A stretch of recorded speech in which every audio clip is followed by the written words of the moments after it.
نحمده ونصلي على رسوله الكريم اما بعد فاعوذ بالله من الشيطان الرجيم بسم الله الرحمن الرحيم رب اشرح لي صدري ويسر لي امري واحلل عقدة من لساني يفقهوا قولي۔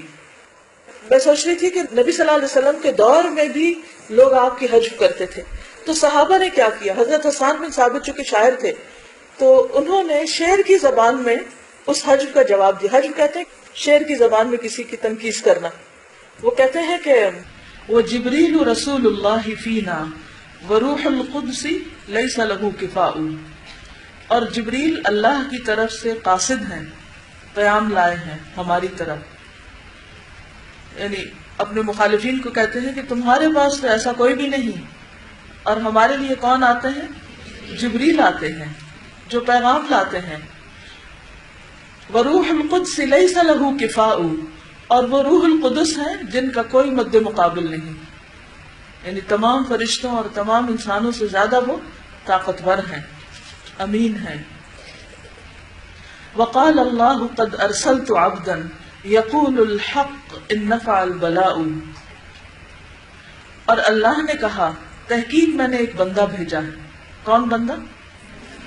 محمد صلی اللہ علیہ وسلم، یعنی رسول بنا کر۔ یقول الحق، جو حق کہتا ہے، ان نفع البلاء، اور اس کی آزمائش اسے فائدہ دیتی ہے۔ حق کہنے کے بعد یا حق کی بات کرنے کے بعد انسان پر امتحان بھی آتے ہیں، لیکن ضروری نہیں کہ ہر امتحان انسان کے لیے کوئی مصیبت ہو۔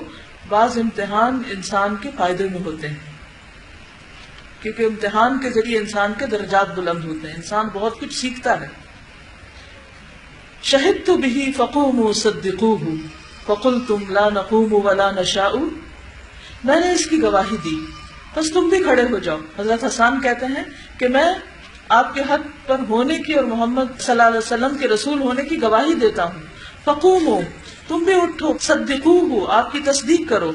فقلتم، تو تم نے کہا، لا نقوم، ہم نہیں کھڑے ہوتے، ولا نشاء، اور نہ ہم یہ چاہتے ہیں کیا کہ ہم حق کی گواہی دیں۔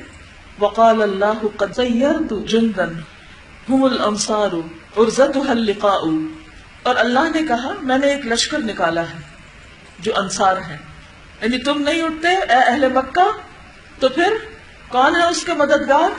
کون اٹھیں گے اس کے لیے؟ کون کریں گے اس کا دفاع؟ انصار، جنہیں دشمن کا مقابلہ کرنا پڑ گیا ہے۔ نبی صلی اللہ علیہ وسلم کی آمد سے پہلے لوگ اپنے قبیلے کا بس دفاع کرتے تھے، اپنی قوم اور قبیلے کے لیے لڑتے تھے، دنیا کے لیے لڑتے تھے، لیکن آپ کی آمد پر پوری سوچ تبدیل ہو گئی۔ جو لوگ ایمان لائے وہ اللہ کی خاطر لڑتے تھے، اپنی ذات کے لیے نہیں۔ تو انہوں نے نبی صلی اللہ علیہ وسلم کا ساتھ دیا، اور یہ عرب میں ایک بہت ہی انوکھی بات تھی کہ اپنا قبیلہ کسی کا ساتھ نہ دے اور کوئی دوسرا قبیلہ ساتھ دے۔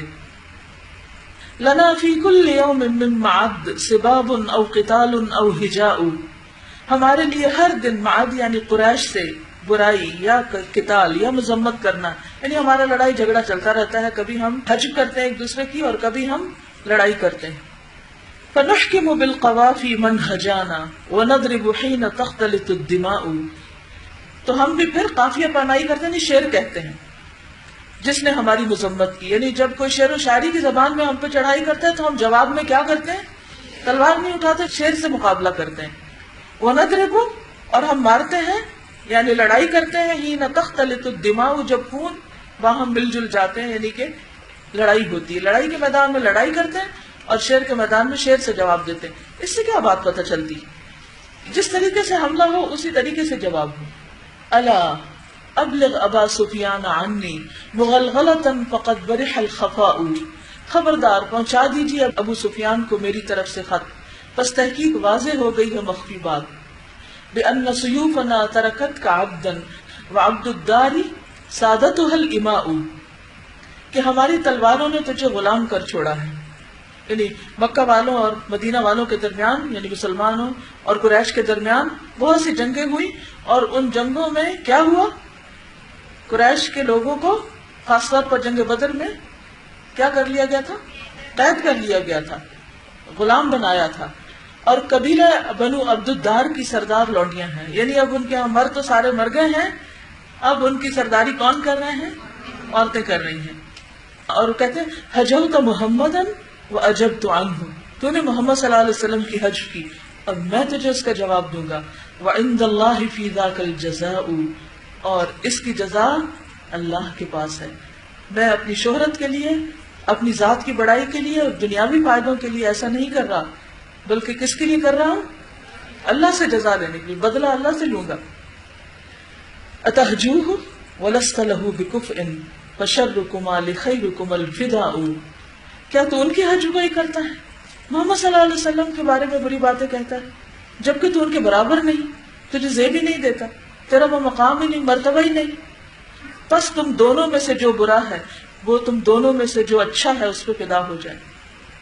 حجوت مبارکن برن حنیفن امین اللہ شیمتہ الوفاء، حجوت مبارکن، تو نے ایک مبارک ہستی یعنی محمد صلی اللہ علیہ وسلم کی حج کی، برن جو نیک ہیں، حنیفن یکسو، امین اللہ اللہ کے امین یعنی ان کے پاس امانت ہے وحی کی، قرآن کی، شیمتہ الوفاء ان کی پہچان وفا ہے، وفا صادق اور امین ہے. فمن یہجو رسول اللہ منکم ویمدحہ وینصرہ